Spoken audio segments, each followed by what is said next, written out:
बहुत बहुत स्वागत है दोस्तों आप सबका प्रयोग नर्सिंग एकेडमी के ऑनलाइन वीडियो लेक्चर्स में। मैं हूं गौरव शर्मा। अच्छा दोस्तों, नॉरसेट अभी अभी ख़त्म हुआ है ना। नॉरसेट उम्मीद करता हूं आप सब लोगों का अच्छा हुआ एग्ज़ाम। ठीक है, रिज़ल्ट के लिए हम सब लोग बड़ी बेसब्री से इंतज़ार कर रहे हैं। लेकिन इसी बीच हमें एक अच्छी न्यूज़ मिली। कम्युनिटी हेल्थ ऑफिसर, सामुदायिक चिकित्सा अधिकारी का जो पद है उसकी विज्ञप्ति आई राजस्थान के अंदर, जो कि कम देखने को मिलता है ना। राजस्थान के अंदर जो भर्तियां हैं कम आती हैं। एम्स के अंदर नर्सिंग ऑफिसर बनना प्राइड की बात है, बहुत अच्छी बात है, लेकिन हर व्यक्ति तो एम्स में नहीं लग सकता। हो सकता है किसी व्यक्ति को सीएचओ बनना हो, बहुत अच्छी जॉब दोस्तों ये भी है ना। दो अलग अलग प्लेटफॉर्म की जॉब है। यहाँ पर आपको कम्युनिटी में सर्व करना होता है। एग्ज़ाम की डेट अभी फाइनल नहीं हुई है, फॉर्म भर रहे हैं। सुनने में आया कि डेट थोड़ी सी एक्सटेंड हो गई है ना, 21 तक फॉर्म सबमिट करवाने की डेट बढ़ गई है, तो बहुत अच्छी बात है। तो दोस्तों, प्रयोग नर्सिंग एकेडमी आपके लिए लेकर आए हैं सीएचओ के लिए स्पेशल प्रिपरेशन, है ना। 40 से 45 दिन के पीरियड में दोस्तों हम लोग सीएचओ के लिए बड़ी अच्छी तैयारी करेंगे। बड़ा उसका जो भी अच्छे से जो सिलेबस गवर्नमेंट ने जारी किया है, उस सिलेबस के अकॉर्डिंग पूरे सिस्टमेटिक तरीके से हम लोग प्रिपरेशन करने वाले हैं। और पीडियाट्रिक्स को दोस्तों आज से हम लोग शुरू करेंगे, है ना। कम्युनिटी एस्पेक्ट के हिसाब से दोस्तों हम लोग तैयारी करेंगे, क्योंकि जब आप कम्युनिटी में दोस्तों सर्व कर रहे हो ना, तो वहाँ पर आपको प्रिवेंशन पे ज़्यादा ध्यान देना है ना। प्राइमरी ट्रीटमेंट के ऊपर ज़्यादा ध्यान देना होता है। जबकि एम्स के सिलेबस की अगर हम बात करें तो वहाँ पर क्या होता है दोस्तों, क्रिटिकली इल पेशेंट आते हैं। तो सिलेबस हम एग्ज़ाम के हिसाब से ही पढ़ेंगे, हर पॉइंट को हम कवर करने की कोशिश करेंगे। अच्छा दोस्तों, पहला जो अपना टॉपिक रहेगा वो आज हम लोग ब्रेस्ट फीडिंग से शुरुआत करते हैं, है ना। ब्रेस्ट फीडिंग के ऊपर पहले तो हम कुछ 2 4 5 क्वेश्चन देखेंगे, ठीक है। उन क्वेश्चनों से आपको थोड़ा सा लगेगा, क्योंकि ब्रेस्ट फीडिंग ऐसा टॉपिक है जो आप लोगों ने पीडियाट्रिक्स में जब आप जीएनएम या बीएससी नर्सिंग कर रहे थे तो ज़रूर पढ़ा होगा। तो आज पहले थोड़े से हम क्वेश्चन डिस्कस कर लेते हैं, ताकि आपको लगे कि हाँ यार, थोड़ा सा चीज़ें वापस याद आ गई हैं, है ना। एक बार आपके थोड़े से जो दिमाग के नेटवर्क डाउन है वो नेटवर्क फुल हो जाए, फिर हम टॉपिक को पढ़ना शुरू करेंगे। अच्छा, which of the following is a strategy by government of India, ministry of health and family welfare to promote breast feeding. यानी इनमें से भारत सरकार की कौन सी योजना है जो कि ब्रेस्ट फीडिंग को प्रमोट करने के लिए बनाई गई है, गवर्नमेंट ऑफ इंडिया की। ठीक, ऑप्शन है NRHM, national rural health mission, माँ, जेएसवाई यानी जननी सुरक्षा योजना, या फिर आईसीडीएस, है ना। अच्छा, तो इसके अंदर से क्या लगता है, एनआरएचएम ब्रेस्ट फीडिंग को प्रमोट करता है? इसमें से पूछा क्या है, देखो क्वेश्चन सॉल्व करना भी मैं आपको बताता हूँ बच्चों। जब भी क्वेश्चन आए ना एग्जाम में आपके पास, तो हमेशा ये देखो कि जो क्वेश्चन है उसके अंदर कीवर्ड्स क्या क्या है। हर क्वेश्चन आपको कुछ कीवर्ड्स देता है, ठीक। बड़े पेशेंस से क्वेश्चन सॉल्व करने होते हैं। इसने 2 कीवर्ड दिए। पहला तो गवर्नमेंट ऑफ इंडिया, यानी इसने WHO यूनिसेफ का नहीं पूछा, गवर्नमेंट ऑफ इंडिया ने ब्रेस्ट फीडिंग को प्रमोट करने के लिए कौन सा प्रोग्राम या कौन सी स्ट्रेटेजी चलाई है। बहुत से बच्चों को इस क्वेश्चन का आंसर नहीं आता होगा, मुझे पता है, क्योंकि हम सब लोग क्या है, BFHI रटते हैं। ब्रेस्ट फीडिंग को कौन सा प्रमोट करता है program, baby friendly hospital initiative, लेकिन वो इंडिया का थोड़ी है, उसको तो अभी हम देखेंगे किसने बनाया। तो इसका सही आंसर चलो मैं आपको बता देता हूँ, इसका करेक्ट आंसर है माँ, ठीक। अच्छा, ये माँ क्या है इसके बारे में थोड़ा सा आपको बताता हूँ।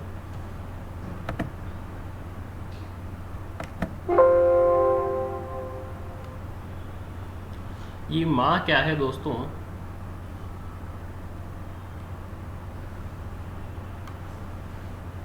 इसके बारे में थोड़ा सा पढ़ लेते हैं। अच्छा, एक चीज़ और बता दूं मैं आपको शुरू से, आज से दोस्तों हम लोग सीएचओ की तैयारी शुरू करने वाले हैं। अगले 40-45 दिन तक हम लोग पढ़ेंगे। हो सकता है कुछ चीज़ें आपको अभी याद रहे, लेकिन आप 10 दिन बाद जाके भूल जाओ, है ना। ह्यूमन नेचर है, तो बिल्कुल ऐसे ही मत बैठना। एक कॉपी लेके बैठो, एक नोटबुक और पेन लेके बैठो, 2-3 कलर के पेन लेके बैठो, डेट वाइज एंट्री करो। आज जो भी डेट को आप लेक्चर देख रहे हो, 14 सितंबर को ये रिकॉर्ड हो रहा है ना, तो 14 सितंबर को लिख लो कि भाई ये वाली क्लास है, पीडीए की क्लास है, इसमें मैंने क्या क्या पढ़ाया। बहुत ज़्यादा आपको थियरी नोट्स बनाने की ज़रूरत नहीं, की पॉइंट्स नोट करते चलो, ठीक, ताकि आप लास्ट में क्विक रिवीजन दोस्तों चीज़ों को दे सको। क्वेश्चन के ऊपर आते हैं, ज़्यादा हम लोग इधर उधर की बातें नहीं करने वाले हैं। माँ क्या है दोस्तों? ये strategy of government of India to promote breast feeding. इसका लोगो भी दोस्तों मैं आपको दिखाऊंगा। अच्छा, हम लोग क्या है, हमें हमेशा ऐसा लगता है कि यार ब्रेस्ट फीडिंग को प्रमोट करने के लिए एक ही प्रोग्राम है, baby friendly hospital initiative.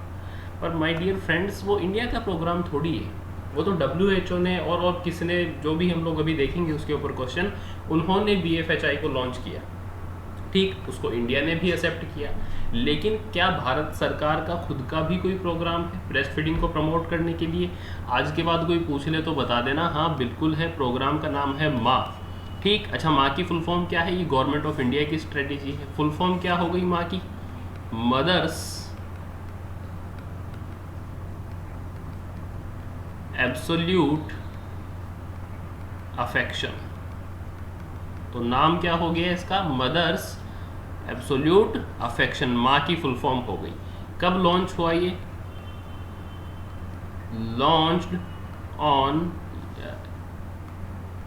Launched in अगस्त 2016। अगस्त 2016 में लॉन्च किया। किसने किया? Government of India, ministry of health and family welfare. दोस्तों, क्योंकि अब हम लोग तैयारी कर रहे हैं कम्युनिटी हेल्थ ऑफिसर के पद के लिए, तो ऐसे क्वेश्चन पूछे जाने की संभावना बहुत ज़्यादा है, ठीक। तो हमेशा याद रखना कि government of India has launched a strategy to promote breast feeding known as माँ, मदर्स एब्सोल्यूट अफेक्शन। कब लॉन्च हुई है? लॉन्च हुई है बच्चों अगस्त 2016 के अंदर, ठीक है। Ministry of health and family welfare ने इसको लॉन्च किया। ब्रेस्ट फीडिंग को ये प्रमोट करता है, ठीक है। Okay, let's come back to our topic. हाँ, so this was our question, है ना, इसको हम दोस्तों डिस्कस कर रहे थे। तो इसके अंदर पूछा था, तो आंसर अपना हो गया कि भाई माँ वो प्रोग्राम है जो प्रमोट करता है ब्रेस्ट फीडिंग को। गवर्नमेंट ऑफ इंडिया ने लॉन्च किया, government of India, ministry of health and family welfare. ये मैंने शॉर्ट में क्यों लिखा? क्योंकि हो सकता है एग्जाम में इसी तरह से आपसे पूछ लिया जाए। अगले क्वेश्चन के ऊपर चलते हैं। हाँ, ये देखो, बहुत अच्छा क्वेश्चन है। BFHI was launched by. अब भाई साहब, पहले तो ये डिस्कस करें कि व्हाट इज BFHI, है ना। तो BFHI का मतलब है दोस्तों, BFHI, है ना, BFHI का मतलब है baby friendly hospital initiative. Baby friendly hospital initiative, ये है क्या?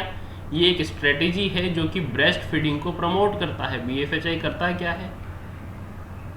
प्रमोट करता है ब्रेस्ट फीडिंग को, ठीक।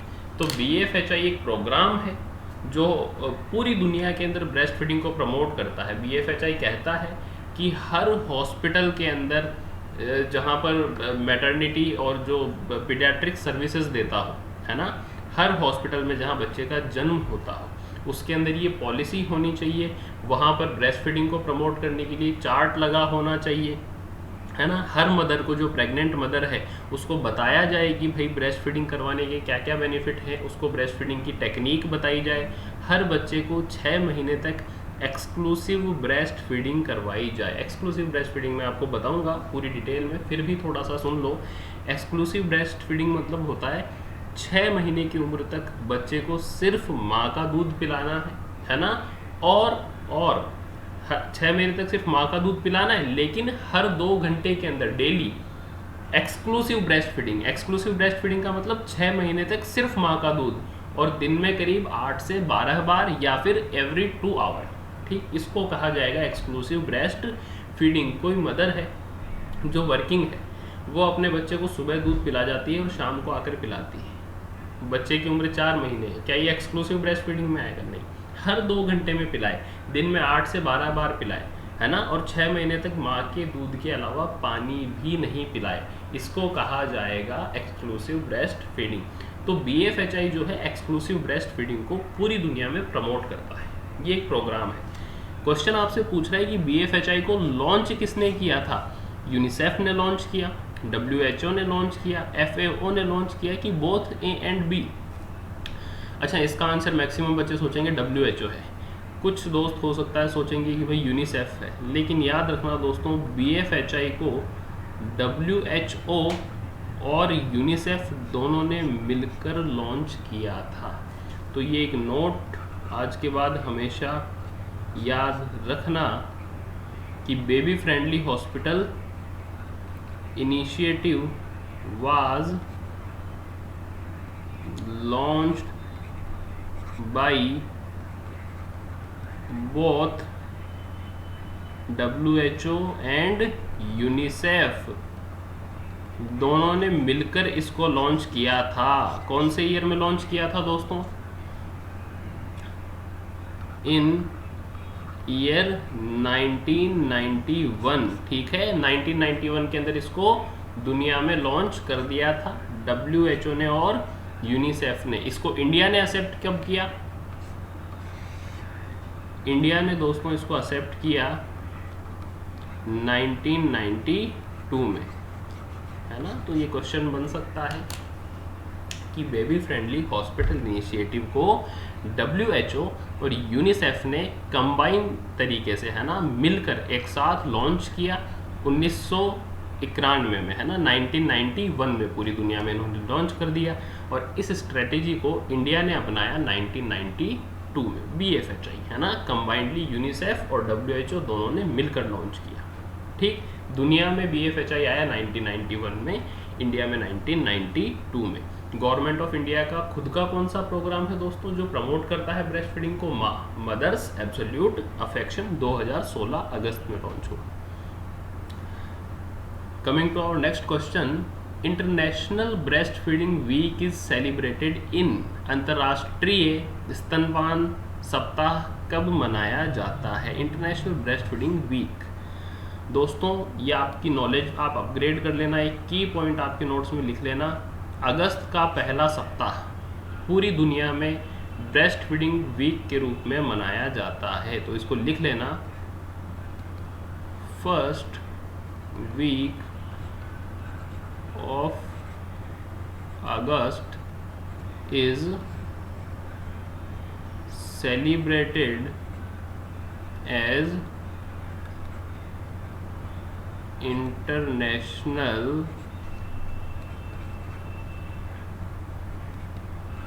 Breast feeding week. ठीक है, पूरी दुनिया में इसको दोस्तों मनाया जाता है। ठीक, चलो, first breast milk storage bank in Rajasthan was started in which city? बहुत अच्छा क्वेश्चन है दोस्तों, हम राजस्थान CHO की तैयारी कर रहे हैं ना, राजस्थान CHO की। तो राजस्थान से जुड़े जनरल नॉलेज के क्वेश्चंस जिनमें हमारे हेल्थ सेक्टर से रिलेटेड क्वेश्चंस हो सकते हैं, पूछे जाने की संभावना दोस्तों बहुत ज़्यादा है ना, और रहनी भी चाहिए। प्रश्न आपसे पूछ रहा है कि भाई ब्रेस्ट मिल्क को स्टोरेज करने का जो बैंक होता है ना, वो राजस्थान में सबसे पहले, अब तो बहुत सारे शहरों में, अजमेर में भी है, उदयपुर में भी है, जयपुर में भी है, लेकिन सबसे पहला जो मिल्क स्टोरेज बैंक था राजस्थान के किस शहर में शुरू हुआ था? ठीक है, ये प्रश्न दोस्तों आपसे पूछ रहा है। मेरे हिसाब से ये स्टार क्वेश्चन है ना, क्योंकि इधर उधर की चीज़ें तो बुक्स में आपको मिल जाएंगी, किसी भी गाइड में मिल जाएंगी, लेकिन ये क्वेश्चन नहीं मिलेगा, देख लेना, नहीं मिलेगा। तो कहाँ शुरू हुआ था इसको अपडेट कर लेना दोस्तों, जयपुर में शुरू हुआ था। ये भी एक नोट आप लोग लिख लेना, first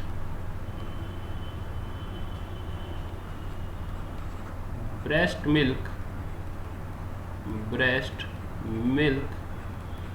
storage bank was started in Jaipur, Jaipur के अंदर शुरू हुआ था, है ना। और जयपुर में भी कौन से हॉस्पिटल में? महिला चिकित्सालय जयपुर,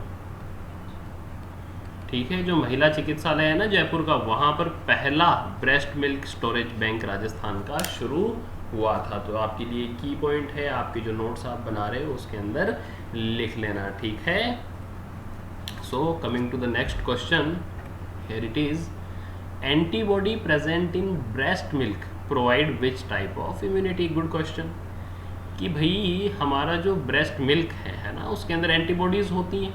अच्छा चलो आपको एक चीज़ और बता दूं, क्वेश्चन एक ये भी बन गया है इसके अंदर कि भाई ब्रेस्ट मिल्क के अंदर एंटीबॉडी होती है।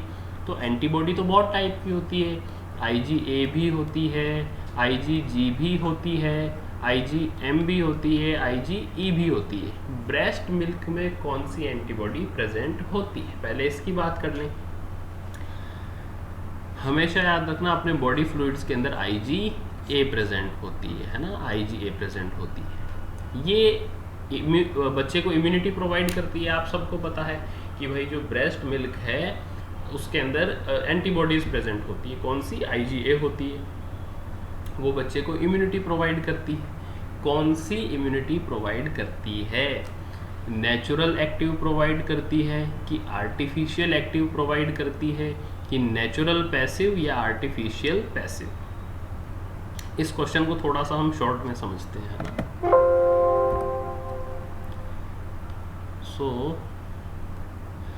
दोस्तों ये जो कुछ छोटे छोटे टॉपिक्स है ना, ये होते बहुत इंपॉर्टेंट है। तो थोड़ा सा हम इम्यूनिटी का कॉन्सेप्ट भी शॉर्ट में समझ लेते हैं ना, आपके काम आएगा। और तभी आप इस चीज़ को दोस्तों समझ पाओगे कि एक्टिव इम्यूनिटी क्या होती है और पैसिव इम्यूनिटी क्या होती है। और CHO का जो दोस्तों पेपर आता है ना, वो ऐसा ही आता है। और ये कुछ क्वेश्चन हम लोग शुरू में इसलिए डिस्कस कर रहे हैं, ब्रेस्ट फीडिंग को अभी हम पूरा डिटेल में पढ़ेंगे, मैं आपको एक एक बारीकियाँ पढ़ाऊँगा। लेकिन उसके पहले थोड़े से आपके जो दिमाग के जो तार है ना, उनके अंदर एक बार बिजली वापस से दौड़ जाए, क्योंकि 5, 7, 10 दिन से हम लोग तो बैठ गए हैं। आपको आइडिया लग जाएगी कि किस तरह के क्वेश्चन पूछे जा सकते हैं, ठीक। इसलिए क्वेश्चन हमेशा एक आध में कोशिश करता हूँ कि अच्छे क्वेश्चन हम क्लास में डिस्कस करें, करते भी हैं। तो इम्यूनिटी के ऊपर आते हैं। इम्यूनिटी का मतलब होता है दोस्तों हमारी शरीर की वो कैपेसिटी जो हमें रोगों से लड़ने में मदद करती है ना, रोग प्रतिरोधक क्षमता इसको कहा जाता है। अच्छा, इम्यूनिटी बच्चों दो प्रकार की हो सकती है। एक तो होती है इन्नेट इम्यूनिटी, एक होती है एक्वायर्ड। इन्नेट इम्यूनिटी वो है जो व्यक्ति के पास जन्म से होती है, व्यक्ति इसको लेके पैदा हुआ है। अच्छा, इसका एग्जाम्पल दोस्तों मैं आपको बताऊं, ऐसे हो सकता है आपको समझ में थोड़ा सा कम आया हो। आपने देखा है कभी कि एक व्यक्ति तो ऐसा होता है हमारी क्लास में, जो थोड़ा सा भी पसीने में अगर पानी पी लेता है ना, तो उसको जुकाम हो जाती है ना। और कुछ लोग ऐसे होते हैं जो कितना भी पसीने में पानी पी ले, आइसक्रीम खा ले, उनको कोई फ़र्क नहीं पड़ता, यानी उनकी इम्यूनिटी अच्छी है। अभी इम्यूनिटी अच्छी कैसे है? इनबॉर्न है, ठीक है। वो पैदा ही उस इम्यूनिटी को लेके हुआ है कि उसको ठंडा गर्म पानी से कुछ फ़र्क नहीं पड़ता। एक बच्चा है, उसकी इम्यूनिटी इतनी वीक है, थोड़े से पसीने में पानी पिया और जुकाम हो गया, तो ये वो चीज़ें लेके पैदा हुआ है ना, इन्नेट इम्यूनिटी। अब एक आती है एक्वायर्ड इम्यूनिटी, इसको हम पैदा होने के बाद, जन्म लेने के बाद में हम लोग इसको लेते हैं। इन्नेट तो वो जो मैं लेके पैदा हुआ, मेरा जेनेटिक सीक्वेंस ही ऐसा है, मैं अब कहीं से भी मेरे अंदर आई लेकिन वो इम्यूनिटी आ गई, है ना। जो जन्म से मेरे पास है वो इन्नेट इम्यूनिटी है, जो मैं पैदा होने के बाद में लूँगा उसको एक्वायर्ड इम्यूनिटी कहा जाता है। इसमें दोस्तों दो प्रकार की इम्यूनिटी आ जाती है फिर आगे। इसके अंदर एक तो हो गई एक्टिव और दूसरी इसमें हो गई दोस्तों पैसिव।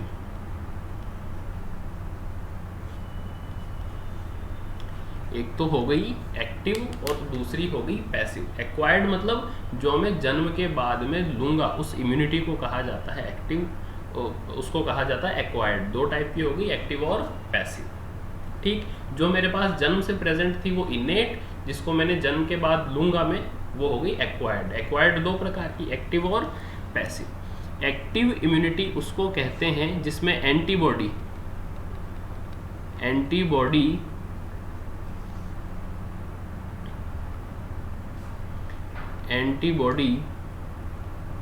व्यक्ति के शरीर में बने तो इसको एक्टिव इम्यूनिटी आप कहोगे। ठीक है, एक्टिव इम्यूनिटी मतलब इसके अंदर जो एंटीबॉडीज बनेगी ना, अच्छा हमें इम्यूनिटी जो प्रोवाइड करती है हमारे शरीर के अंदर, मान लो हमें किसी बैक्टीरिया से लड़ना है, किसी वायरस से लड़ना है, तो हमारा जो शरीर है एंटीबॉडी बनाता है जो उसको जाके मार देती है ना। तो एंटीबॉडी अगर व्यक्ति के शरीर में बने तो इसको कहा जाएगा एक्टिव इम्यूनिटी। ठीक, एक्वायर्ड एक्टिव इम्यूनिटी। अगर बनी बनाई एंटीबॉडी व्यक्ति के शरीर में चली जाए, कहीं और से बनी कहीं और, लेकिन व्यक्ति को तो बनी बनाई मिल गई, ठीक, तो इसको कहा जाएगा पैसिव। इसके अंदर क्या होता है, रेडीमेड एंटीबॉडी मिलती है। ठीक, अब एक्टिव जो है ना दोस्तों दो प्रकार की हो सकती है, एक तो नेचुरल एक्टिव हो सकती है, और दूसरी होती है आर्टिफिशियल एक्टिव। नेचुरल एक्टिव के अंदर तो क्या हुआ, व्यक्ति को इन्फेक्शन हुआ, क्या हुआ, इन्फेक्शन हुआ, चिकन पॉक्स हो गया, एग्जाम्पल चिकन पॉक्स, माता निकल आई। ठीक, अच्छा माता निकली, नेचुरल इन्फेक्शन हुआ, जब वायरस शरीर के अंदर गया है ना, तो शरीर ने उसके अगेंस्ट एंटीबॉडी बनाई और उस वायरस को मार दिया। अब हमारे पास चिकन पॉक्स के अगेंस्ट एंटीबॉडी है ना, और क्योंकि एंटीबॉडी मेरे शरीर ने खुद ने बनाई, नेचुरल इन्फेक्शन मुझे हुआ, इसलिए ये एक्टिव में आता है क्योंकि शरीर के अंदर बनी, और नेचुरल इन्फेक्शन हुआ इसलिए इसको नेचुरल कैटेगरी में रखा। अच्छा, एक होती है आर्टिफिशियल, इसके अंदर नेचुरल इन्फेक्शन नहीं हुआ, मैंने वैक्सीन दी, वैक्सीनेशन। ठीक है, वैक्सीन करती क्या है, वैक्सीन के अंदर हम किसी भी बैक्टीरिया या वायरस को इतना कमज़ोर कर देते हैं कि वो बीमारी नहीं कर सकता। फिर से सुनना, वैक्सीन के अंदर जब हम टीका लगाते हैं ना, मुझे मान लो वैक्सीन बनाना है मीजल्स का, तो मैं मीजल्स के वायरस को इतना कमज़ोर कर दूंगा कि वो व्यक्ति को बीमारी तो नहीं करे, लेकिन अंदर जाकर एंटीबॉडी उसके व्यक्ति के शरीर में बनना शुरू करवा दे। ठीक है, तो नेचुरल इन्फेक्शन नहीं हुआ, मैंने आर्टिफिशियली एंटीबॉडी बनवाई, है ना, मैंने वैक्सीन दे के शरीर के अंदर एंटीबॉडी बनवाई, इसलिए इसको आर्टिफिशियल कहा जाता है। ठीक है, एग्जाम्पल क्या हो गया इसका, वैक्सीनेशन। अब दोनों ही केस के अंदर एंटीबॉडी तो मेरे ही शरीर में बनी, नेचुरल के अंदर तो इन्फेक्शन होकर बनी और आर्टिफिशियल में वैक्सीन के द्वारा बनी, है ना, और क्योंकि दोनों ही केस में एंटीबॉडी मेरे शरीर में बनी तो इसको मैंने एक्टिव माना। अब पैसिव इम्यूनिटी में मैंने आपको कहा कि रेडीमेड एंटीबॉडी मिलती है ना। अब इसके अंदर भी दोनों केस हो सकते हैं, इसके अंदर भी दोनों केस हो सकते हैं, एक हो सकता है नेचुरल, एक होता है आर्टिफिशियल। नेचुरल के अंदर तो दोस्तों क्या हो गया, अच्छा नेचुरली व्यक्ति को एंटीबॉडी कहाँ से मिल सकती है, दो ही केस है, या तो जब वो अपने माँ के गर्भ में हो तो प्लेसेंटा के थ्रू उसको एंटीबॉडी मिल जाए, या फिर ब्रेस्ट मिल्क से मिल जाए, या फिर किससे मिल जाए, ब्रेस्ट मिल्क से जो एंटीबॉडी मिलती है ना वो नेचुरल बनी बनाई, बच्चे के शरीर में थोड़ी मिल रही है, ब्रेस्ट मिल्क में थी उसको मिल गई, माँ के शरीर में बनी थी, मिल्क के द्वारा बच्चे को मिल गई, उसके खुद के शरीर में नहीं बनी, रेडीमेड बनी बनाई मिली, बनी बनाई मिली, पहले से रेडीमेड मिली। ठीक है, और नेचुरल तरीके से मिली, प्राकृतिक तरीके से मिली, इसलिए इसको पैसिव कहा गया। कौन सा पैसिव, नेचुरल पैसिव, है ना, क्योंकि बनी बनाई मिली, प्राकृतिक तरीके से मिली। अच्छा, आर्टिफिशियली भी मैं बनी बनाई दे सकता हूँ क्या? आपने हॉस्पिटल में कभी सुना है किसी पेशेंट को IVIG चल रहे हैं, इंट्रावेनस इम्यूनोग्लोबुलिन्स चल रहे हैं, बाहर लेबोरेटरी के अंदर किसी न किसी तरीके से हम लोग हॉर्स सीरम से या कैसे भी एंटीबॉडी बनाते हैं, व्यक्ति को इंट्रावेनसली दे देते हैं, तो व्यक्ति के शरीर में तो नहीं बनी ना, रेडीमेड बनी बनाई एंटीबॉडीज हमने उस व्यक्ति को दी। कैसी दी, रेडीमेड बनी बनाई दी, जब भी बाहर से बनी बनाई एंटीबॉडीज हम देंगे, पैसिव इम्यूनिटी। जब भी व्यक्ति के खुद के शरीर में एंटीबॉडी बने, it is called as active immunity. तो एक्टिव और पैसिव का तो कॉन्सेप्ट हमेशा याद रखना है। व्हेनेवर, जब भी व्यक्ति के खुद के शरीर में एंटीबॉडी का निर्माण हो, दिस इज एक्टिव। और जब भी व्यक्ति को बनी बनाई मिले, रेडीमेड मिले, है ना, दिस इज पैसिव इम्यूनिटी। अब एक्टिव नेचुरल भी हो सकता है, आर्टिफिशियल भी हो सकता है। नेचुरली इन्फेक्शन हुआ, फिर मेरे शरीर ने एंटीबॉडी बनाई, तो दिस इज नेचुरल एक्टिव, है ना। मैंने वैक्सीन दे के, बीमारी नहीं हुई, पोलियो का मैंने वैक्सीन दिया तो पोलियो थोड़ी हो गया उसको, लेकिन पोलियो की एंटीबॉडी तो उसके शरीर में बनी। तो मैंने आर्टिफिशियली, है ना, आर्टिफिशियली एंटीबॉडी का निर्माण करवाया। This is artificial active immunity. Both are types of acquired. ये सारी की सारी मैं जन्म के बाद ले रहा हूँ ना, तो एक्वायर्ड में आती है। और जब भी शरीर में बने तो एक्टिव, बाहर से रेडीमेड मिले तो पैसिव। अच्छा, पैसिव के अंदर भी प्राकृतिक का एग्जाम्पल ब्रेस्ट मिल्क, प्राकृतिक तरीके से। और अगर मैंने किसी को IVIG, इंट्रावीनस इम्यूनोग्लोबुलिन, कैनुला लगाकर दिया तो आर्टिफिशियल पैसिव। ठीक है, उम्मीद करता हूँ आपको समझ में आया होगा। थोड़ा सा आप पढ़ना घर पे, इसको लिख लेना। ये एक चार्ट है जो आपके बहुत सारे प्रश्न दोस्तों हल करवा देगा इम्यूनिटी के ऊपर। Now coming back to our question, देखते हैं क्वेश्चन सॉल्व हो पाता है क्या। अच्छा भाई, क्वेश्चन तो बहुत अच्छा था। तो क्वेश्चन हमसे पूछ रहा था, अब इसका आंसर आपको आ जाएगा। Antibody present in breast milk provide which type of immunity. Breast milk से मिला IgA, बना बनाया मिला क्या भैया? हाँ भाई, बना बनाया मिला। व्यक्ति के शरीर के अंदर एंटीबॉडी मिली, बनी, या उसको बाहर से रेडीमेड मिली? आप कहोगे सर ब्रेस्ट मिल्क से मिल रही है तो रेडीमेड मिल रही है। तो ये दोनों एक्टिव वाले ऑप्शन तो हो गए कट, है ना। अब पैसिव है, बनी बनाई मिल रही है तो पैसिव है। पैसिव के अंदर दो ऑप्शन दिए हैं इसने अपने को, एक तो नेचुरल पैसिव और आर्टिफिशियल पैसिव। अगर ये IVIG कहता तो आर्टिफिशियल होता, लेकिन ब्रेस्ट मिल्क से या प्लेसेंटा से अगर मिले तो ये तो प्राकृतिक तरीका है। तो इस क्वेश्चन का आंसर हो गया नेचुरल पैसिव इम्यूनिटी। तो आज के बाद हमेशा याद रखना कि जो ब्रेस्ट मिल्क है वो नेचुरल पैसिव इम्यूनिटी प्रोवाइड करता है। बनी बनाई एंटीबॉडी बच्चे को मिल जाती है और प्राकृतिक तरीके से मिलती है, इसलिए इसको नेचुरल पैसिव इम्यूनिटी कहा जाता है। So let's move to the next question.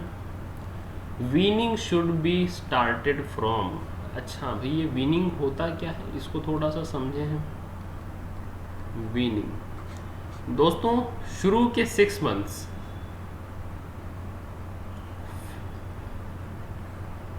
First 6 month सिर्फ बच्चे को क्या देना है? Breast milk. ठीक है, एक्सक्लूसिव ब्रेस्ट फीडिंग करवानी है। क्या करवानी है? Exclusive breast feeding. ठीक, और 6 महीने तक तो हमने बच्चे को सिर्फ एक्सक्लूसिव ब्रेस्ट फीडिंग करवाई। फिर धीरे धीरे धीरे धीरे बच्चे को नॉर्मल फैमिली की जो डाइट पर हम शिफ्ट करते हैं, इस प्रोसेस को कहा जाता है वीनिंग। ऐसा थोड़ी है कि 6-8 महीने बाद सीधे बच्चे को आप कि बेटा आजा बैठ जा, ये पराठे ले, या आलू का पराठा दही खाना शुरू करो। ऐसा नहीं होता।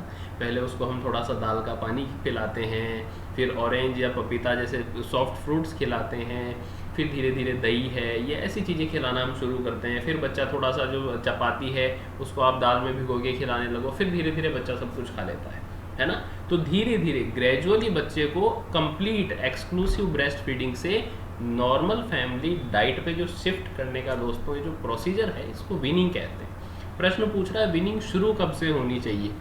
9 महीने से, 6ठे महीने के शुरुआत से, 6 महीने कंप्लीट होने के बाद, या 3 महीने के बाद। अब इन दोनों ऑप्शन को तो आप इजीली एलिमिनेट कर सकते हो, है ना। लेकिन कन्फ्यूज़न कहाँ हो जाएगा कि यार 6ठे महीने के शुरू से करना है या 6 महीने कंप्लीट होने के बाद करना है। तो इस क्वेश्चन का आज से हमेशा याद रखना, वीनिंग हमेशा 6 महीने पूरे होने के बाद शुरू होती है। फिर से रिपीट करता हूँ, वीनिंग हमेशा आफ्टर कंप्लीट 6 मंथ, बच्चा जब 6 महीने कंप्लीट कर ले उसके बाद अपने को वीनिंग शुरू करनी है। उसके बाद बच्चे को धीरे धीरे, अच्छा शुरू भी कैसे करनी है सबसे पहले उसको अपन लिक्विड्स देंगे, उसके बाद में सेमी सॉलिड देंगे, फिर सॉलिड देंगे। शुरू में दाल का पानी दे दिया है ना, एप्पल जूस दे दिया, उसके बाद बच्चा थोड़ा सा टेस्ट लेने लगा, एक बार एक टाइम पर एक ही फूड इंट्रोड्यूस करवाना है, जैसे 2-4 दिन दाल का पानी दिया है ना, फिर दही वगैरह खिलाना शुरू कर दिया, फिर आलू वगैरह है उसको मैश करके हमने दे दिया, पपीता दे दिया, फिर रोटी को दाल में भिगो के खिलाना शुरू किया। फिर बच्चा 1 साल का हो गया तो वो सब्जी के साथ, कम नमक मिर्ची वाली सब्जी के साथ खाना खाने लगा ठीक है, इसको वीनिंग कहते हैं। क्योंकि 6 महीने तक तो जो ब्रेस्ट मिल्क होता है ना, वो बच्चे की सारी न्यूट्रिशनल नीड को पूरी कर सकता है। पूरा पोषण बच्चे को ब्रेस्ट मिल्क से 6 महीने तक मिल जाता है। लेकिन उसके बाद बच्चे को पोषण के लिए कुछ और चीज़ों की ज़रूरत पड़ेगी, इसलिए उसको अपन धीरे धीरे धीरे और जो नॉर्मल फैमिली फूड है उसको हम शुरू बच्चे को खिलाना करते हैं। इसी को वीनिंग कहा जाता है। कब से शुरू करेंगे? Started from after complete 6 month, 6 महीने पूरे होने के बाद ही वीनिंग को अपने को शुरू करना है। ठीक है, so I hope you understand that. So let's move to the next question. बहुत अच्छा क्वेश्चन है, देखो इसको, क्या आंसर इसका होना चाहिए।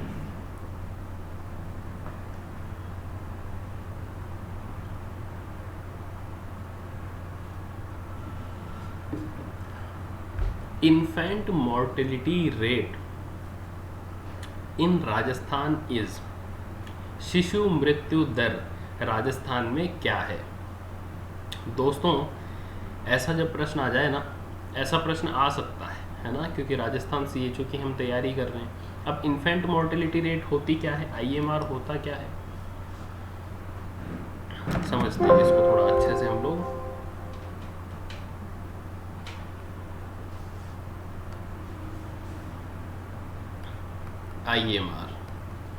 IMR दोस्तों होता क्या है, number of live birth in ए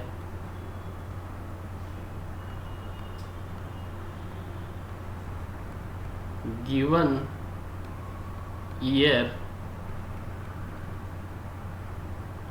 अच्छा, एक second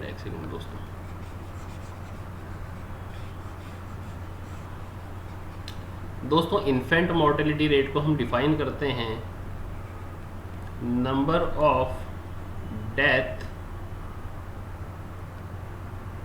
up to 1 year of age per 1000 live birth in a given year. यानी 1 साल से छोटे बच्चे की जितनी मृत्यु हुई, ठीक है, किसी 1 साल के अंदर, उन बच्चों की जो लाइव बर्थ हुए थे, है ना, लाइव बर्थ यानी बच्चा पैदा तो जिंदा हुआ था, हमने लिखा ना यहाँ पर 1000 लाइव बर्थ, यानी वो बच्चे जो जीवित पैदा हुए। स्टिल बर्थ की बात नहीं कर रहे, कुछ बच्चे तो क्या होते हैं, पैदा ही डेड होते हैं, उनको हम स्टिल बर्थ कहते हैं। इन्फेंट मोर्टेलिटी रेट, शिशु मृत्यु दर क्या है कि ऐसे बच्चे जो लाइव बर्थ जिनका हुआ था ना, जीवित पैदा हुए थे, 1 साल के होने से पहले पहले जिनकी डेथ हो गई, है ना, पर 1000 लाइव बर्थ, यानी 1000 बच्चे जो लाइव पैदा हुए थे ना, उनमें से 1 साल का होने के पहले पहले कितने बच्चे मर गए या कितने बच्चों की डेथ हो गई, इसको इन्फेंट मोर्टेलिटी रेट दोस्तों कहा जाता है। ठीक, अब क्वेश्चन में आपसे पूछा है कि राजस्थान की IMR क्या है, इन्फेंट मोर्टेलिटी रेट क्या है। तो आप समझ तो गए दोस्तों कि इन्फेंट मोर्टेलिटी रेट क्या होती है।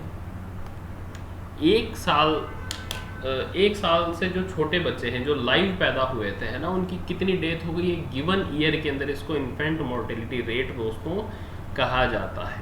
अच्छा, डाटा जो ये क्वेश्चन मैं पूछ रहा हूँ इसका आंसर क्या होगा, राजस्थान, इंडिया का नहीं पूछा है ना, राजस्थान का। 72, 152, 38 या 22। याद रखना दोस्तों, राजस्थान की जो इन्फेंट मोर्टेलिटी रेट है अकॉर्डिंग टू 2017 का जो डाटा अवेलेबल है ना दोस्तों, उसके हिसाब से राजस्थान की इन्फेंट मोर्टेलिटी रेट 38 है। यानी 1000 लाइव बर्थ, यानी 1000 बच्चे अगर जीवित पैदा हुए तो उनमें से 38 की डेथ हो जाती है बिफोर 1 ईयर ऑफ एज, 1 साल के होने से पहले ही उनकी डेथ हो जाती है। इसको कहा जाता है शिशु मृत्यु दर, इन्फेंट मोर्टिलिटी रेट। इसको आज के बाद दोस्तों हमेशा याद रखना। अच्छा, इसके अंदर भी दोस्तों थोड़ा सा डिफरेंस है। राजस्थान के अंदर जो शिशु मृत्यु दर है ना, वो शहरों में अलग है, अर्बन एरिया के अंदर तो थोड़ी सी कम है और रूरल में थोड़ी सी ज़्यादा है। रूरल में 42 है, अर्बन में 28 है। एवरेज की अगर हम बात करें तो 38 आएगा। ठीक, तो शिशु मृत्यु दर आज के बाद आप हमेशा याद रखना। एक अच्छा क्वेश्चन है, देखते हैं इसको। अच्छा, वैसे ये तो अभी हम डिस्कस करेंगे। Milk secreted during first few minutes of breast feeding is called as. Milk secreted during first few minutes of breast feeding is called as colostrum, hind milk, fore milk या ट्रांजिशनल मिल्क। इस question का answer दोस्तों हम करेंगे इसको discuss करने के बाद में, है ना। इस टॉपिक को अभी हम डिस्कस करेंगे, लेकिन हाल फिलहाल आपको थोड़ा सा मैं आपको इसका आइडिया दे देता हूँ कि जब ब्रेस्ट फीडिंग करवाती है ना मदर, मान लो मदर ने ब्रेस्ट फीडिंग करवाना शुरू किया, ठीक, तो शुरू के अंदर जो थोड़ा सा शुरू के 2-4 मिनट जो दूध आता है ना, उसके अंदर क्या होता है दोस्तों, पानी ज़्यादा होता है, क्योंकि बच्चे को तो 6 महीने तक सिर्फ ब्रेस्ट मिल्क देना है ना, पानी भी नहीं देना। तो जो शुरू में 2-3 मिनट जो मिल्क आता है उसमें पानी ज़्यादा होता है ताकि वो बच्चे की प्यास बुझा सके, और बाद में जो मिल्क आता है उसके अंदर फैट और एनर्जी ज़्यादा होती है ताकि वो बच्चे की जो भूख है उसको सेटिस्फाई कर सके। तो जो शुरू के कुछ मिनट दूध आता है उसको फोर मिल्क कहा जाता है। ठीक, इसका आंसर नहीं। कोलेस्ट्रम क्या है, जैसे ही बच्चे की डिलीवरी हुई तो पहले कुछ दिन तक, पहले 2-3 दिन तक जो मिल्क आता है ना, उसको कोलेस्ट्रम कहा जाता है। थोड़ा सा थिक होता है, गाढ़ा होता है, येलो कलर का होता है। ठीक, इसने क्या कहा, पहले कुछ दिनों की बात नहीं की दोस्तों, इसने पूछा कि पहले कुछ मिनट तक स्तनपान जब मदर करवाती है तो पहले कुछ मिनट तक जो दूध आता है उसको क्या कहा जाएगा।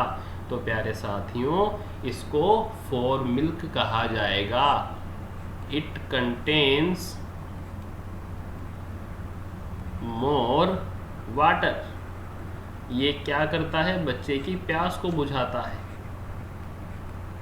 सेटिस्फाई थ्रस्ट, थ्रस्ट का मतलब होता है प्यास ऑफ बेबी। हाइंड मिल्क क्या होता है, अच्छा शुरू के 2-3 मिनट तो ऐसा दूध आया जिसमें पानी ज़्यादा था, इसको फोर मिल्क कहा। इसके बाद जो थोड़ा सा मिल्क आएगा ना, इसको हाइंड मिल्क कहा जाता है। ठीक है, इसके अंदर क्या होता है, इसमें फैट और एनर्जी ज़्यादा होती है। ठीक, इनको हम पूरा डिटेल में डिस्कस करेंगे, मैं पढ़ाऊँगा आपको। अच्छा, ये देखो, ये क्या है दोस्तों, मैंने आपको पहले क्वेश्चन के ऊपर चलते हैं। Which of the following is a strategy by Government of India, Ministry of Health and Family Welfare to promote breastfeeding? हमने पहला क्वेश्चन आज की क्लास में यही पढ़ा था कि भाई भारत सरकार ने ब्रेस्ट फीडिंग को प्रमोट करने के लिए कोई प्रोग्राम चलाया है क्या? अगर चलाया है तो उसका क्या नाम है? हमने पढ़ा था कि गवर्नमेंट ऑफ इंडिया ने मदर्स एब्सोल्यूट अफेक्शन नाम का एक प्रोग्राम चलाया हुआ है ना। माँ, इसकी फुल फॉर्म है मदर्स एब्सोल्यूट अफेक्शन। इस प्रोग्राम का ये दोस्तों ऑफिशियल लोगो है। इसको देखेंगे हम थोड़ा सा। देखो, लॉन्च किसने किया? Ministry of health and family welfare, government of India. Exam में इस तरह से लिखा हुआ आ सकता है, ministry of health and family welfare, government of India. ठीक, भारत सरकार ने इसको लॉन्च किया। उस टाइम केंद्र के अंदर चिकित्सा मंत्री कौन थे? जेपी नड्डा, श्री जगत प्रकाश नड्डा। जब इस प्रोग्राम को लॉन्च किया गया था तो केंद्र सरकार के अंदर चिकित्सा मंत्री थे जगत प्रकाश नड्डा जी। लिखा भी है यहाँ, honourable union minister of health and family welfare. ये जो लोगो है ना दोस्तों, इसको याद रखना, पूछा जा सकता है। ये माँ जो स्ट्रेटेजी है, माँ जो प्रोग्राम है, उसका ऑफिशियल लोगो है। लिखा भी हुआ है यहाँ, मदर्स एब्सोल्यूट अफेक्शन। ठीक है, एक संकल्प, mother's milk the foundation for the child. तो अगर आज के पहले, वैसे जितना मुझे उम्मीद है बहुत कम बच्चों को पता होगा, है ना। प्रयोग नर्सिंग एकेडमी के जो रेगुलर बैच के स्टूडेंट्स हैं उनको तो मैं पढ़ाता ही हूँ ये चीज़। जो बाहर के बच्चे हैं, अगर उन्होंने नहीं पढ़ा कभी कि भारत सरकार का भी कोई प्रोग्राम है ब्रेस्ट फीडिंग को प्रमोट करने के लिए, तो दोस्तों बिल्कुल है। आज के बाद हमेशा याद रखना, माँ, है ना। इसीलिए मैंने ये ऑफिशियल NHM की वेबसाइट के ऊपर आपको मिल जाएगा। भारत सरकार ने लॉन्च किए हैं। इसको IEC कहा जाता है, information education and communication. Government जब भी कोई प्रोग्राम लॉन्च करती है तो उसके पोस्टर, बैनर, एडवर्टाइजमेंट बनवाती है, हर जगह हर PHC पे लगाए जाते हैं ताकि लोगों को पता चले। तो ये सरकार ने जो बनाया है ना पोस्टर, ये वो ऑफिशियल पोस्टर है। ये देखो यहाँ लिखा भी है, ministry of health and family welfare. तो ये माँ का जो लोगो है, इसको हमेशा याद रखना, फुल फॉर्म याद रखना, पूछी जा सकती है। मदर्स एब्सोल्यूट अफेक्शन 2016 में लॉन्च हुआ था।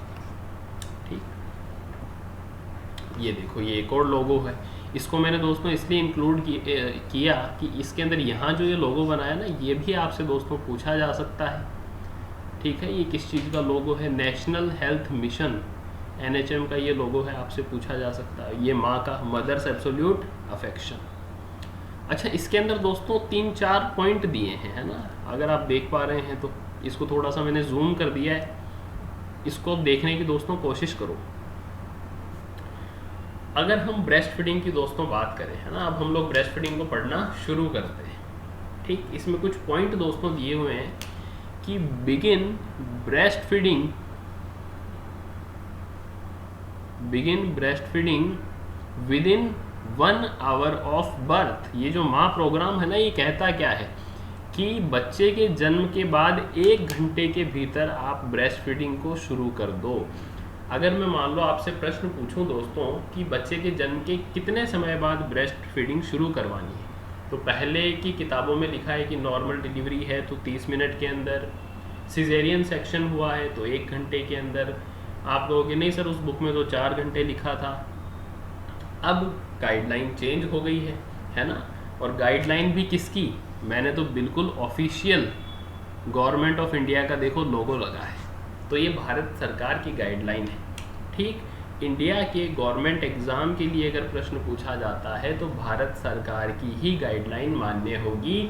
और अब तो यूनिसेफ की भी ऑफिशियल वेबसाइट के ऊपर जाके अगर आप ब्रेस्ट फीडिंग की गाइडलाइन देखोगे तो उसमें यही दोस्तों उन्होंने चेंज कर दिया है कि चाहे से नॉर्मल डिलीवरी हो, चाहे सिजेरियन सेक्शन की डिलीवरी हो, जन्म के 1 घंटे के भीतर, है ना, विद इन 1 आवर आपको ब्रेस्ट फीडिंग को शुरू करवाना है। 1 घंटे के भीतर, याद रखना। ये देखो, और ये चीज़ मैं नहीं कह रहा, भारत सरकार कहती है ना। और अगर अपने को भारत सरकार की नौकरी करनी है तो बात भारत सरकार की ही माननी पड़ेगी। अच्छा, फिर देखो क्या लिखा है भाई, breast feed exclusively for the first 6 months as your baby needs only breast milk and not even water। पहले 6 महीनों तक बच्चे को एक्सक्लूसिव ब्रेस्ट फीडिंग करानी है। क्या करानी है बाबू लोगों?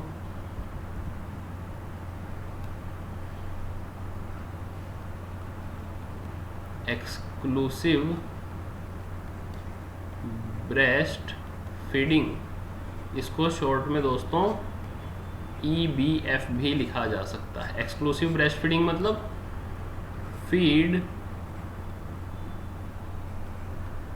Breast feed every 2 hours 8 to 12 times in a day till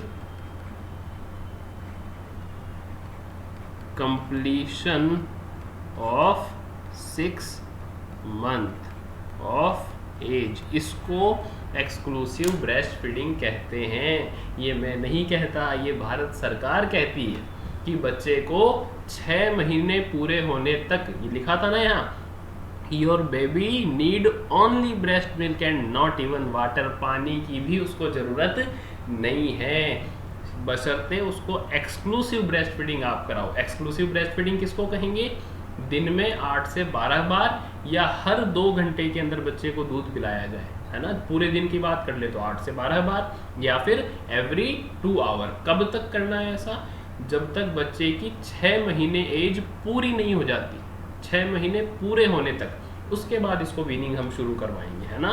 तो एक्सक्लूसिव ब्रेस्ट फीडिंग अपने को समझ में आई। आगे चलो भाई, क्या कहता है माँ प्रोग्राम?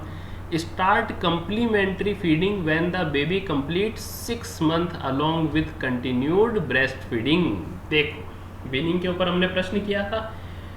अच्छा, ये मैं गवर्नमेंट के चार्ट और पोस्टर क्यों लेके आया हूँ दोस्तों? पीएचसी सीएचसी के ऊपर जितने भी ये लगे रहते हैं ना चार्ट और पोस्टर, आप देखना बाद में जब पेपर आएगा, इन्हीं के ऊपर ही जो लाइनें लिखी रहती है ना, लगभग आपका 50% पेपर इन्हीं लाइनों पे से आएगा।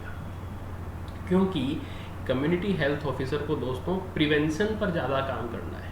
सब सेंटर पे या पीएचसी पे कैंसर का इलाज करवाने कोई नहीं आएगा। वहाँ पर आपको इम्यूनाइजेशन करवाना है बच्चों का, है ना, प्रिवेंटिव एस्पेक्ट्स आपको बताने हैं, कम्युनिटी में सर्वेज करवाने हैं, इन्फेंट मोर्टेलिटी रेट को कम करना है। ये जो माँ प्रोग्राम है, मदर्स एब्सोल्यूट अफेक्शन, इसको भारत सरकार ने क्यों लॉन्च किया, क्यों शुरू किया? भारत सरकार चाहती है कि शिशु मृत्यु दर कम हो जाए। 1000 बच्चे जो जीवित पैदा हुए थे, उनमें से 38 मर गए। क्यों? नहीं मरना चाहिए, एक भी नहीं मरना चाहिए। इसको 0 पे लेके आना है। आपका हमारा उद्देश्य यही है, ठीक है। तो जो माँ प्रोग्राम गवर्नमेंट ऑफ इंडिया ने लॉन्च किया ना, मदर्स एब्सोल्यूट अफेक्शन, इसको बच्चों लॉन्च करने का जो मुद्दा था, जो हमारा उद्देश्य था, यही था कि इन्फेंट मोर्टेलिटी रेट को कम करना है। ये सारी चीज़ें आपको संभालनी है, मॉनिटर करनी है, आशाओं को ट्रेनिंग देनी है। तो उसी हिसाब के प्रश्न आपसे पूछे जाएंगे। अब नहीं पूछा जाएगा कोई पेशेंट वेंटिलेटर पर है, उसकी ट्रैकियोस्टोमी ट्यूब निकल गई, नहीं पूछा जाएगा, यही आएगा। क्वेश्चन हमने बनाया था ना एक, अब आपको रियलाइज होगा कि जो पिछले 10 क्वेश्चन हमने पढ़े वो सारे इसी पोस्टर से थे। एक क्वेश्चन था कि वीनिंग कब शुरू करवानी है, 6 महीने के, 6ठे महीने के शुरू से या 6 महीने पूरे होने के बाद। देखो यहाँ लिखा है कि कंप्लीमेंट्री फीडिंग या जिसको वीनिंग कहते हैं, वो तब शुरू करवानी है जब बेबी कंप्लीट 6 मंथ, जब बच्चा 6 महीने की उम्र पूरी कर ले, तब शुरू करवानी है। ब्रेस्ट फीडिंग को कंटिन्यू कब तक करना है? Continue to breast feed for at least 2 years, यानी बच्चे को 6 महीने तो सिर्फ एक्सक्लूसिव ब्रेस्ट फीडिंग, हर 2 घंटे में दूध पिलाओ 6 महीने तक। उसके बाद आप उसको धीरे धीरे फैमिली डाइट पर शिफ्ट करो, लेकिन ब्रेस्ट फीडिंग को बंद नहीं करना है। ब्रेस्ट फीडिंग को कब तक कंटिन्यू करना है? जब तक बच्चा 2 साल का नहीं हो जाता।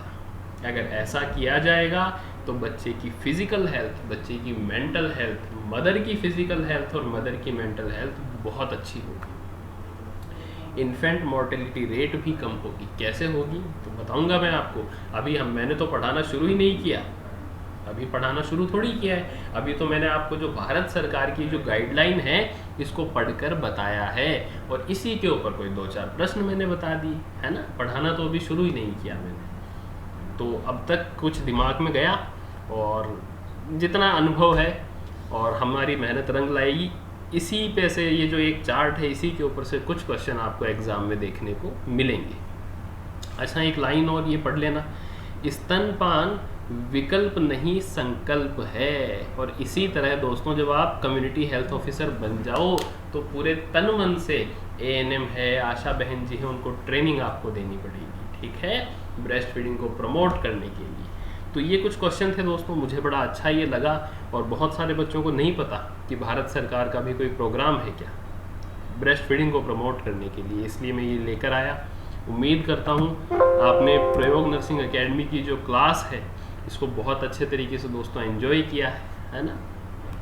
तो अब आते हैं अपने ब्रेस्ट मिल्क के ऊपर, ब्रेस्ट फीडिंग के ऊपर। ये तो हम लोगों ने प्रीवियसली ही कुछ चीज़ें देखी।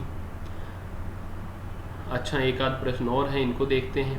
ब्रेस्ट फीडिंग शुड बी, अच्छा इसको हमने पढ़ा अच्छे से, चार्ट को देखो, इसके ऊपर ये बढ़िया सा एक क्वेश्चन आया। Breast feeding should be initiated with in 2 hour after birth, 4 hour after birth, 1 hour after birth और 15 मिनट्स आफ्टर बर्थ। तो दोस्तों अभी हमने देखा कि भारत सरकार ने जो एक वो पोस्टर लॉन्च किया माँ प्रोग्राम का, मदर्स एब्सोल्यूट अफेक्शन, उसमें 4 पॉइंट लिखे थे और पहला पॉइंट यही लिखा था कि जन्म के 1 घंटे के भीतर ब्रेस्ट फीडिंग या स्तनपान को शुरू करवाना है। तो आंसर आ गया अपना, आंसर ये रहा 1 hour after birth. So this is the correct answer. ठीक है, चलते हैं अगले क्वेश्चन पे। Infant mortality rate is calculated पर 1000 live birth, 10,000 live birth, 1 lakh live birth या 100 लाइव बर्थ। जो इन्फेंट मोर्टेलिटी रेट है ना, वो कितने लाइव बर्थ से कैलकुलेट की जाती है। तो इसका मैंने आपको दोस्तों बताया था 1000 लाइव बर्थ से इसको हम कैलकुलेट करते हैं। पर 1000 लाइव बर्थ हम इन्फेंट मोर्टेलिटी रेट को कैलकुलेट करते हैं। ठीक है, तो ये IMR का दोस्तों प्रश्न था। तो आज का तो दोस्तों एक तरीके से हम कह लें कि भाई हमने थोड़ा सा रिवीजन किया है ना, भारत सरकार की गाइडलाइन को पढ़ा अपनी इस क्लास के अंदर। ठीक है, उम्मीद करता हूँ बहुत आपने एंजॉय किया होगा। हम और आप मिलकर दोस्तों बहुत अच्छे से अगले लेक्चर में पूरा डिटेल के अंदर हम लोग 2-3 घंटे के अंदर ब्रेस्ट फीडिंग को पढ़ेंगे। ठीक, सारी चीज़ों को हम डिस्कस करेंगे। ब्रेस्ट मिल्क के अंदर कौन कौन सी प्रॉपर्टीज़ होती हैं, क्या उसका एडवांटेज है, ब्रेस्ट मिल्क के कितने टाइप हैं, पूरी एक हम सिस्टमेटिक तरीके से उसको पढ़ेंगे। आप बने रहिए प्रयोग नर्सिंग एकेडमी के ऑनलाइन वीडियो लेक्चर्स के साथ। बहुत बहुत धन्यवाद।